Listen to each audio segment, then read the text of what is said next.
En juin 2013, les États membres de l'Union européenne ont décidé à l'unanimité de donner un mandat de négociation à la Commission sur un accord bilatéral de libre-échange et un partenariat pour l'investissement, ambitieux et de grande ampleur entre les États-Unis et l'Union européenne. À l'époque, une petite minorité de parlementaires, dont je fais partie, avait voté contre l'octroi de ce mandat tel quel. Nous voulions plus de pouvoir pour le Parlement européen, pour faire valoir le droit des citoyens européens et bien plus de transparence. Je constate qu'à présent, le thème de l'accord transatlantique est devenu à la mode. Probablement l'opportunisme électoral n'y est pas pour rien. Ça se ressent plus encore quand on lit dans la presse que tout le monde est contre l'accord dans l'état actuel, alors qu'il y a 18 mois, nous étions bien seuls, Frédéric Dardenne et moi, au niveau des députés francophones belges, à dénoncer les dangers d'un accord au premier abord séduisant, mais qui recèle, comme ACTA, jadis, beaucoup de côtés pervers et dangereux. D'ailleurs, c'est le même commissaire qui défendait ACTA qui défend à présent l'Europe dans la négociation de ce traité. Le très libéral commissaire belge Karel de Gucht. Cela fait donc réfléchir. Si ce projet d'accord commercial et d'investissement voyait le jour, ce serait le plus gros accord jamais conclu entre deux grandes puissances qui représentent près de la moitié du produit intérieur brut du monde, 40% des échanges et 60% des investissements internationaux. Déjà très liés économiquement, l'Union européenne et les États-Unis considèrent que la création d'un vaste marché transatlantique serait profitable à la croissance et l'emploi. Un rapport d'analyse élaboré par la Commission européenne estime que cette initiative créerait près de 400 000 emplois entre les deux parties et générerait 119 milliards de dollars de produits intérieurs bruts supplémentaires pour l'Union et 95 milliards pour les États-Unis. Plusieurs rapports récents d'organismes censés être indépendants, eux aussi, remettent ces chiffres en question. Alors qu'y croire?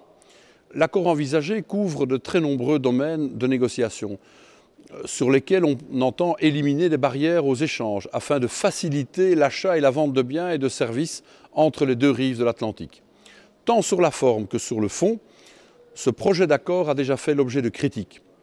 Les premières tractations qui ont déjà eu lieu se sont tenues dans le plus grand secret, alors que la portée de l'accord est considérable pour le futur et la vie des citoyens européens. Le projet doit impérativement être débattu à la suite des élections européennes.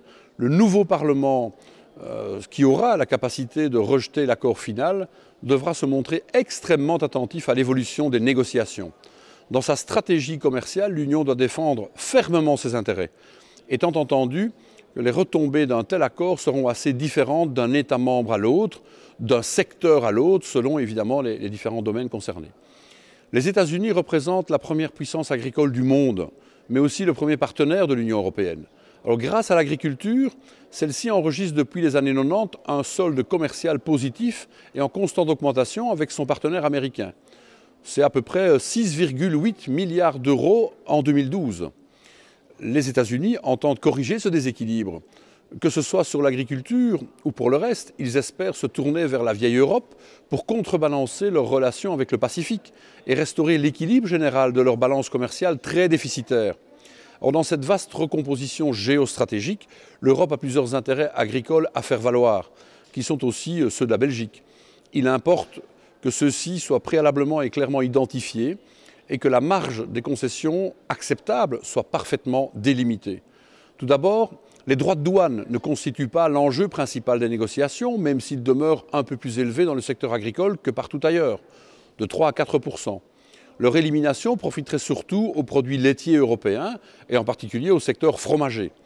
Mais en revanche, cela favoriserait une augmentation des importations agricoles qui mettrait en difficulté certains secteurs d'élevage, la viande bovine, la viande porcine, la volaille, le secteur des œufs, sauf à envisager à leur reconnaître le statut particulier de produits sensibles.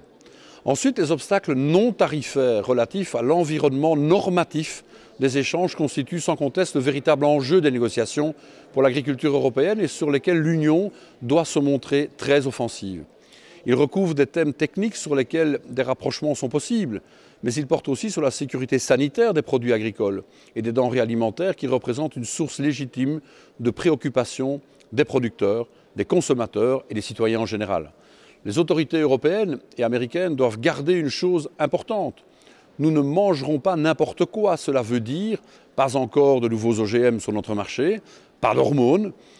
Et faites-moi confiance, je serai là pour le leur rappeler. Enfin, les droits de la propriété intellectuelle pour l'agriculture opposent le système d'indication géographique européen, fondé sur un lien très fort entre le produit et son terroir, sa région de production, face à celui des Américains basé sur le droit privé des marques. Alors, dans cette bataille, l'Union ne doit pas céder, pas un iota. Elle doit plutôt tirer un avantage de sa position qui suscite aujourd'hui un certain intérêt des pays émergents, qui, comme elle, y voient un moyen de maintenir de la valeur ajoutée, des savoir-faire, de l'emploi sur leur territoire, tout en apportant des garanties de qualité et d'authenticité à leurs consommateurs. De profondes divergences agricoles et agroalimentaires existent donc bien entre les deux rives de l'Atlantique. Elles sont fortement enracinées dans ce qu'on a pris l'habitude d'appeler des préférences collectives, lorsqu'il s'agit d'opérer des choix de sécurité, de santé, d'environnement, de conditions de travail. Les sociétés européennes et américaines n'adoptent pas exactement les mêmes comportements et les mêmes règles, tant celles-ci entretiennent des relations très étroites avec leurs valeurs, leurs repères culturels respectifs. Cela illustre bien l'importance fondamentale de l'agriculture dans les organisations humaines du monde. En dépit de sa complexité, cet accord appelle donc un grand débat stratégique et politique. Il convient pour cela d'en mesurer le contenu et les enjeux. Nous ne devons pas accepter ce traité à n'importe quel prix.